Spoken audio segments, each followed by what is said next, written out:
পেরেশানি, আমার গলা। আজকে তো একটু কথা বলতে পারছি, আমি গত 3-4 দিন আগে কথাই বলতে পারতেছিলাম না।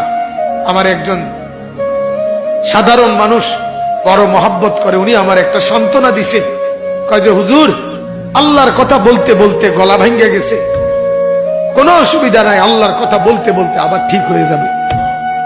আমি বলছি চাচা, লক্ষ টাকার ঔষধ এটা, আপনার এই কথাইটা।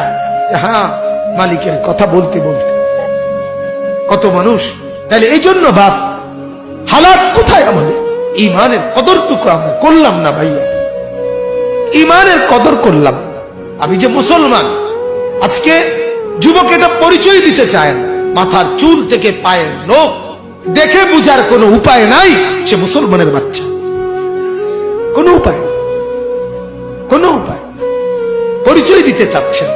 তার কথা হলো আমার লজ্জা, আমি মুসলমান। এটা আমি যদি ইউরোপে জন্ম নিতাম, আমি যদি আমেরিকায় জন্ম নিতাম, আমি যদি অস্ট্রেলিয়ায় জন্ম নিতাম, আমি যদি ইউরোপে তাইলে 24 ঘন্টা উলঙ্গ নারীর সাথে থাকতে পারতাম, তাহলে এটাই ছিল মজাদার।